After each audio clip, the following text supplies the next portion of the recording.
And we're going to talk about screen time in just a minute. We're starting something new. There seems to be so many topics up for discussion these days when it comes to parenting. So we thought that we'd spend more time on the topic during our midday show, since many of you are parents, grandparents, even babysitters watching. Justin, he's a parent too. He's also a dad, so he's going to join in to chime in as well. Also, we have Melissa Duran here, a parent of, you got a 5-year-old and 2-year-old, correct? Right? 5 and 2. Nico and Maya.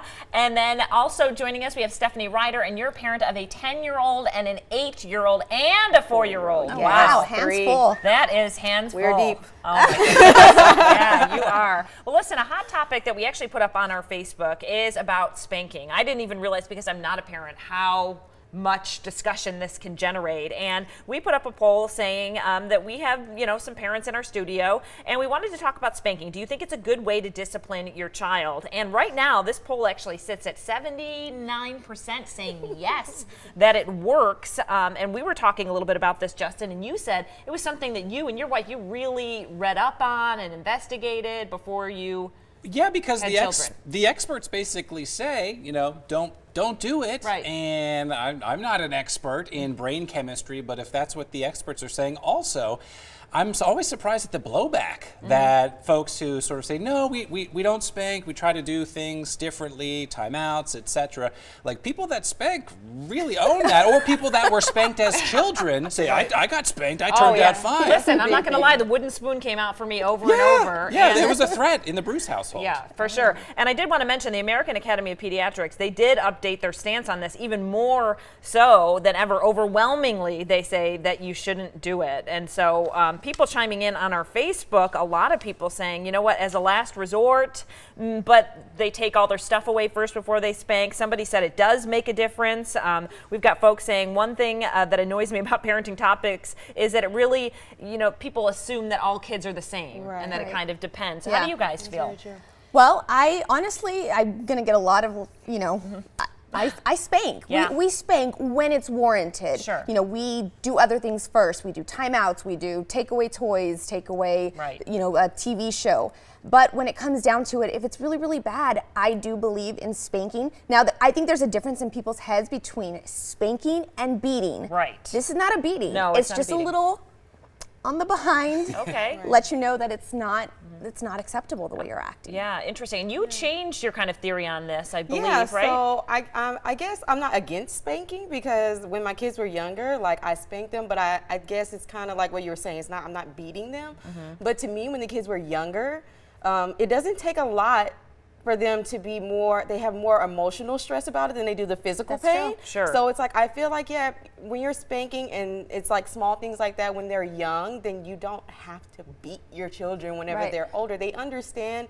I mean, it's so primal when they're young and they're just figuring things out. So a tap or whatever, or a spanking. But like, for my older children, they don't get whoopings anymore. I mean, my parents, I didn't get a lot of whoopings, but I definitely got one. So I'm not saying I've never spanked my kids. I did, but as I got older, I really didn't. So I mean, I guess I'm kind of on that other end of it. And then after all the studies and the stuff that you hear, it's like, Yeah.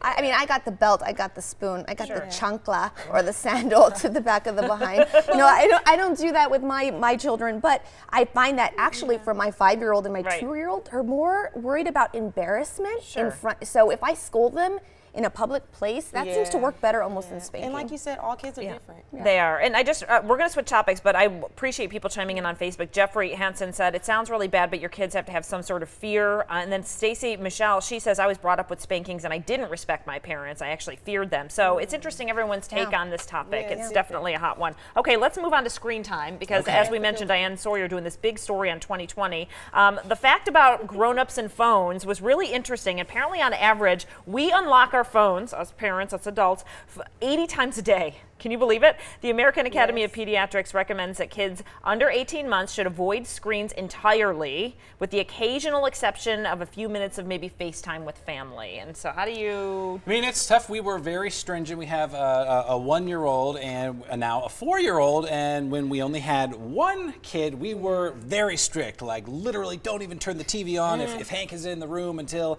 he was 2 years old. And of course, now the baby is like, hey, Charlie's watching Finding Nemo. so you'll be fine. But I do find that, you know, we try to limit it to under an hour a day. The 4-year-old would watch 10 hours of TV a day if we let him, but it really just forces us to kind of, you know, play together in the playroom or try to find other distractions. You know, TV is easy, but obviously it's not the best. Yeah, and I was talking to you, Melissa, a little bit ahead of time, and you were saying, you know what, sometimes I just need to get things done. And yeah, you know what, I cannot lie. The phone for me is a lifesaver sometimes in terms of giving it to my children, because both mom and dad work full time, and so when we get home, we have to do things. We have to pack lunches, we have to get dinner ready, wash clothes, do laundry. So sometimes it's easier just to say, can you go watch television? Mickey Mouse Clubhouse is on, just for 30 minutes, you know? And I don't feel guilty about it. I really don't. Yeah, we've got about 15 seconds. Yeah, How do you so deal with it? it was really funny when I told my husband. He laughed at it because my kids are always on the screen, and it could be just, there's games right now that help them learn, develop all these different skills. But like she said, it's not, I'm just going to go have a sip of coffee. Nowadays, it's more of like electronic babysitting tool, because especially for me as a veteran turned mompreneur, think about all the sacrifices you make, you know, in the service, and then whenever you're out here trying to make those moves, it's like, let them, it's not just TV now too, it's, you know, active iPads and games and all those things. So it Okay. Listen, Stephanie, Melissa, Justin, thank you guys for chiming in and giving us your thoughts. It's obviously a hot topic. We'll post this on our Facebook if you want to chime in as well. Stay with us.